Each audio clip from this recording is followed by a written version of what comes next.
Q106.7 weather. Here's your KQNK forecast. A red flag warning begins at noon today and remains in effect until 10 p.m. tonight.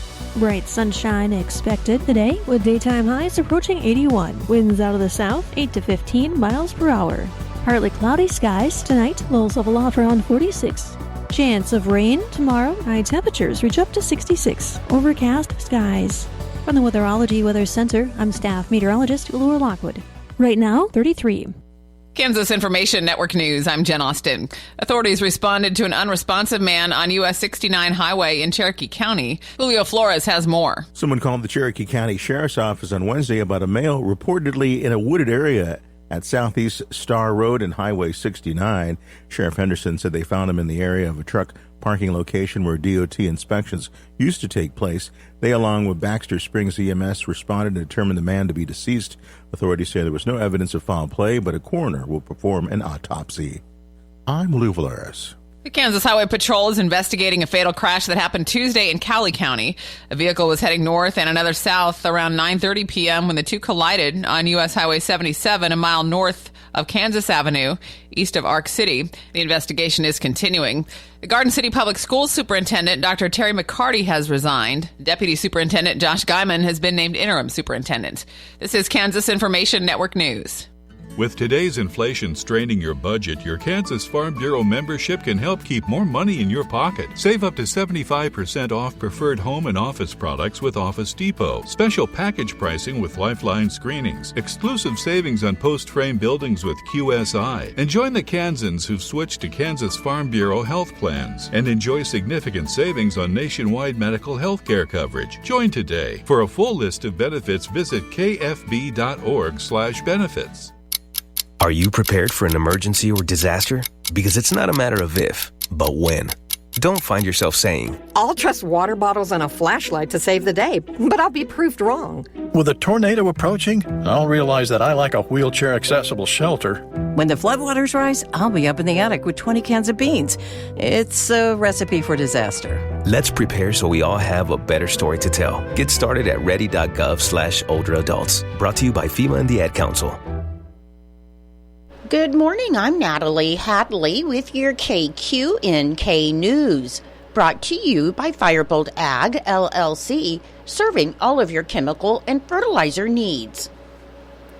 On Wednesday, Governor Kelly met with members of Kansas Task Force, or KSTF-1, to recognize them for their deployment to Florida and North Carolina to assist in recovery efforts after Hurricanes Helene and Milton. Governor Kelly said she was pleased to proclaim March 12, 2025 as KSTF-1 Hurricane Response Day in the state of Kansas. She said that the men and women of KSTF-1 performed their duties with the utmost bravery, and their extensive training and experience prepared them to assist the residents of Florida and North Carolina in a time of need. KSTF-1 consisted of 36 individuals from 14 different agencies across Kansas, and they were first deployed to Florida after Hurricane Helene on September 24, 2024, and then later deployed to North Carolina on October 1, 2024. The first KSTF-1 was demobilized on October 7, 2024, and a second KSTF-1 was deployed to Florida after Hurricane Milton on October 6, 2024, and that was demobilized on October 13th. The objectives of their missions included search and rescue for individuals, providing basic life support, medical care, transporting humans and animals to the nearest location for secondary air or land transport, providing shore-based and boat-based water rescue, setting up field hospitals, search efforts on foot and ATV, and supporting local agencies. Kansas State Fire Marshal Mark Ingholm said that training is the cornerstone of an effective response to a hurricane, and this team was equipped with the skills, coordination, and confidence that was necessary. The Kansas Department for Aging and Disability Services and the Centers for Medicare and Medicaid Services have approved funding to implement the SNF Clinic Quality Improvement Program in 43 nursing homes across Kansas. This initiative aims to enhance staff training, improve resident care, and elevate overall facility performance through an advanced electronic learning and management system. SNF Clinic is a web-based platform that provides nursing home staff with easy access to essential education and care resources, and the program ensures residents receive high-quality, person-centered care by equipping healthcare professionals with the necessary knowledge and tools. The Kansas Department for Aging and Disability Services Civil Money Penalty Program Manager Rebecca Hendrick said the implementation of SNF clinics in Kansas nursing homes represents a significant investment in the well-being of Kansas's elderly population. She said that by prioritizing education and quality improvement, they ensure that staff members are fully prepared to provide exceptional care to residents. Long-Term Care Consultants, LLC, the developer and owner of SNF Clinic, has collaborated with the Center for Medicare and Medicaid Services and 20 states to provide this system to thousands of nursing homes through the CMP grant program. This federal initiative reinvests penalties assessed against nursing homes into programs that directly benefit residents, reinforcing a commitment to improving long-term care standards. The Kansas SNF Clinic project is scheduled for 3 years, with regular progress and performance reports published on the Kansas Department for Aging and Disability Service website at kdads.ks.gov.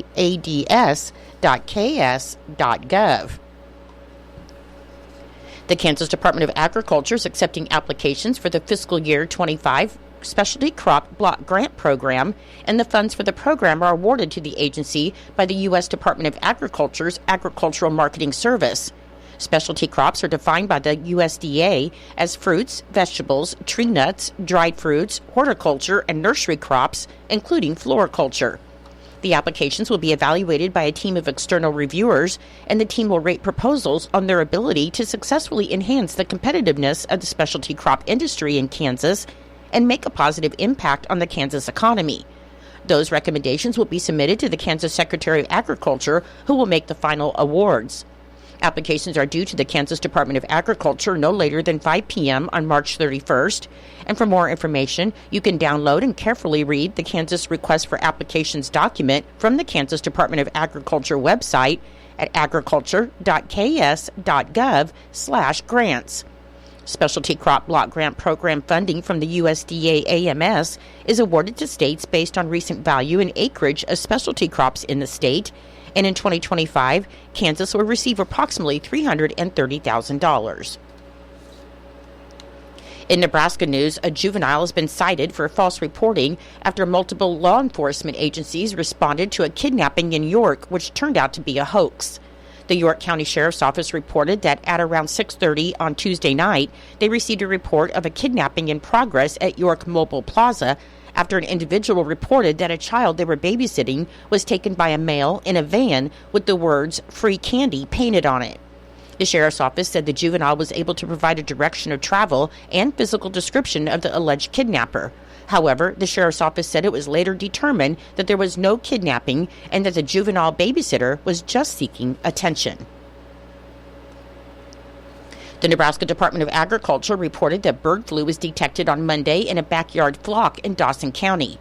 According to the state, in 2025, 4 backyard flocks, or about 219 birds, have been impacted by bird flu, and other cases of bird flu have been reported in Kearney, Nance, and Saunders counties this year. So state veterinarian Dr. Roger Dudley reminds poultry producers to practice good biosecurity with their flocks, including minimizing exposure to wild birds. In January, the Lincoln-Lancaster County Health Department reported that bird flu was found in the city's wastewater. However, there have been no human cases of bird flu reported in Lancaster County. On Tuesday, a Lincoln judge ordered that 46-year-old Joshua Hamilton be held without bond after he was charged with first-degree sexual assault of a child, an 8-year-old child, with a prior sexual offense. Court documents showed that Hamilton assaulted a girl at least 4 times in late 2022 and early 2023, and the assaults happened at Hamilton's home near 27th Street and Capitol Parkway. Police said the victim reported the abuse in March 2023 during an investigation into the death of her infant sibling, where multiple children were staying at Hamilton's home and would sometimes be left alone with him. And that violated the conditions of his parole for a 2008 conviction of third-degree sexual assault of a child. An arrest warrant was issued for Hamilton last week, and he was booked into the Lancaster County Jail on Monday. Hamilton is due back in court on April 8th. I'll be back with more in just a moment. Firebolt Ag is a full-service fertilizer and chemical retailer. They customize products for individual farmers' needs, with the primary focus being customer profitability. Let Josh and Jack help you get the most out of your farm ground. They also provide in-house marketing with Ron Wall of Flatwater Solutions. Visit Ron in Phillipsburg or call Josh at 785-854-8484 or Jack at 308-840-2819. Firebolt Ag, your leader in agriculture. Lieutenant Governor and Secretary of Commerce David Tolan encourages job seekers and employers searching for available talent to take part in this month's virtual state agency job fair hosted by Kansas Works from 8 a.m. to 5 p.m. on Wednesday, March 19th. Lieutenant Governor and Secretary of Commerce David Tolan said Kansas's state agencies have provided thousands of Kansans with fulfilling careers in public service. So for those who are beginning the search for a professional career or those looking for a change of scenery, he encourages them to consider a purpose-driven role at one of Kansas's many departments and see what the state of Kansas has to offer. There are nearly 500 open agency positions located all across the state that range from entry to senior level careers, and the virtual job fair format allows anyone searching for a state position to fill out applications, chat live, and interview virtually with participating agencies. This month's virtual state agency job fair portal features helpful information such as a job seeker training video, a list of participating agencies, and channels for attendees to register and log in. And job seekers are encouraged to dress professionally as they might be asked to engage in an interview. Candidates can participate through any digital device, and any individual with a disability may request accommodations by contacting the nearest workforce center at 877-509-6757 prior to the event. Registration is required to participate in virtual job fairs regardless of your previous participation, and for more information and to register, you can visit kansasworks.com. The Dane G. Hansen Foundation of Logan, Kansas has named 228 high school seniors from 43 Northwest Kansas schools as winners in its 50th annual scholarship competition. In selecting the award winners, the scholarship committee considered proficiency in verbal and writing skills and other important factors that include academic records, test scores, and community service in which the student may have participated. 35 Hansen Scholar winners were selected, and the stipend of $6,500 was granted for 1 year and may be renewable for 3 additional years. Renewal of scholarships is based upon continued regard for the principles which guided the success of the late Dane G. Hansen, a 3.0 or better grade point average at the college level, and a progress update describing progress towards educational goals. This year's winners locally include Peyton Bailey from Norton Community High School and Tyler Stewart from Norton Community High School, Michael Vanderbeem from Phillipsburg High School. The foundation offered 70 scholarships for Hansen student winners, and these awards are for $4,000 and may be renewed for 1 additional year, provided the student has maintained a satisfactory academic record. This year's winners locally include Marisa Hempler of Norton Community High School, Colin Simmons of Norton Community High School, Callie Ledig of Phillipsburg High School, Rowan Granberry of Norton Community High School, Ella Juneman of Norton Community High School, Colton Stover of Norton Community High School, Hannah Kennedy of Phillipsburg. For students interested in seeking competence through career and technical education in one of the pre-approved schools in Northwest Kansas, the Foundation Scholarships Awards that are for $4,000 may be renewed for 1 additional year, provided the student has maintained a satisfactory academic record. The winners of the Career and Technical Education Scholarships include locally Josiah McDougall from Decatur Community High School, Cameron Atkins from Hill City High School, Serenity Desire from Hill City High School, Alexander Hamel from Hill City High School, Caden Lowry from Northern Valley High School, Taylin Sauvage from Decatur Community High School, Evan Walt from Hill City High School, Garrett Billups from Hill City High School, Kay Dinkle from Hill City High School, Siler Rohr from Hill City High School, Tatum Lentz from Northern Valley High School, Serenity Porter from Northern Valley High School, Delaney Sides from Northern Valley High School, Brenna Brown from Norton Community High School, Eli Jones from Norton Community High School, Rhett Katz from Logan High School, Damian Gregory from Phillipsburg High School, Caden Hudson from Phillipsburg High School, Amaya Michael from Phillipsburg High School, Gavin Braun from Norton Community High School, Ella Clark from Norton Community High School, Riley Lanier from Norton Community High School, Carmen Mans from Phillipsburg High School, and Seth Keaton from Phillipsburg High School. The Kansas Department of Transportation has announced that they will close a 6-mile portion of K23 in Sheridan County starting Monday, March 31st. The closure is necessary for the reconstruction of the highway from County Road 70S, or CR 406, north to Walnut Avenue in Hoxie, and during construction, motorists will be directed to follow the state route detour on I-70, US 83, and US 24. The Kansas Department of Transportation expects the road to reopen in late October, conditions permitting. For more information, you can contact the Kansas Department of Transportation Area Construction Manager, Todd Anderson, at 785-953-6011. Your menu today for Eisenhower Elementary School. For lunch, you'll have sloppy joe, homemade bun, corn, sweet potato tots, peaches, and milk. For Norton Community High School and Junior High, your lunch today will be breaded beef patty or chef salad with whipped potatoes, French bread, fruit, and milk. And for Northern Valley Schools, your lunch today will be beef tamale pie, salad, vegetable, and fruit. I'm Natalie Hadley. Your KQNK News was brought to you by Firebolt Ag, LLC, farmers helping farmers to succeed. You can contact Firebolt Ag today to get the most out of your farmland. Your KQNK weather forecast is being brought to you by Hinkle Termite and Pest Control, your Norton experts for all of your pest control needs. Your forecast for today, it should be sunny with a high near 81 and breezy with a southwest wind of 5 to 10 miles per hour, becoming south 15 to 20 miles per hour in the afternoon, and the winds could gust as high as 30 miles per hour. For tonight, it should be mostly clear with a low around 47 and a southeast wind of 10 to 15 miles per hour with gusts as high as 30 miles per hour. On Friday, rain is likely mainly after 4 p.m. Otherwise, it'll be partly sunny with a high near 68 with a south wind of 10 to 15 miles per hour becoming northwest in the afternoon. And on Friday, the chance of precipitation is 60%. On Friday night, rain is likely mainly before 7 p.m.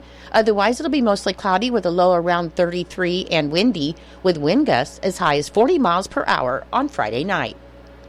I'll be back with the rest of your forecast in just a moment. When you've got bugs, we know what a nuisance that can be. Lock 'em out. From Hinkle Termite and Pest Control, Lock 'em Out is our very effective residential insect prevention program. We'll come to your place and treat your foundation plus all insect entryways. And while we're there, receive a free termite inspection. Call Mr. Rich Wenzel, our certified technician in Norton, at 785-202-0167. That's 202-0167. Continuing with your weather forecast, on Saturday it should be mostly sunny with a high near 57 and breezy with wind gusts as high as 35 miles per hour. On Sunday it should be sunny with a high near 66. On Monday, sunny with a high near 80. On Tuesday it should be mostly sunny with a high near 73. And on Wednesday there's a chance of rain and snow. Otherwise it'll be mostly sunny with a high near 50 and breezy. Currently with fair skies it is 35 degrees. The humidity is 72%. The wind speed is west at 5 miles per hour. The barometric pressure is 29.75. The dew point is 27 degrees. And the current wind chill is 31 degrees. Your weather was brought to you by Hinkle Termite and Pest Control right here in Norton. You can call Hinkle Termite and Pest Control at 785-202-0167 for all of your pest control needs. It is 8:20. It's time for Kansas Sports. That's being brought to you by United Northwest Federal Credit Union, where everything they do for you. United Northwest Federal Credit Union is excited to announce that it will host their 76th annual meeting in person at the St. Francis of Assisi Parish Hall in Norton, Kansas on March 24th, 2025, beginning at 5:30 p.m. Supper and prizes will be provided for those in attendance. Reservations can be made by calling 785-877-5191 by March 18th, 2025.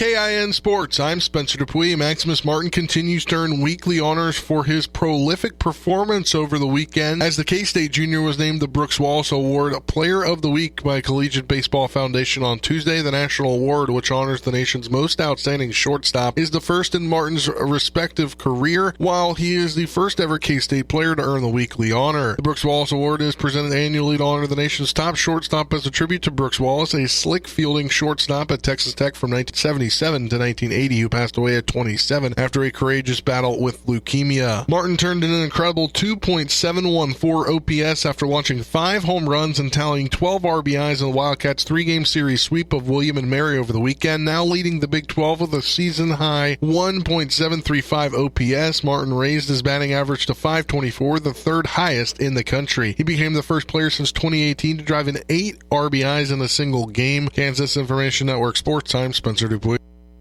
You said you'd never buy your kid candy from the checkout aisle.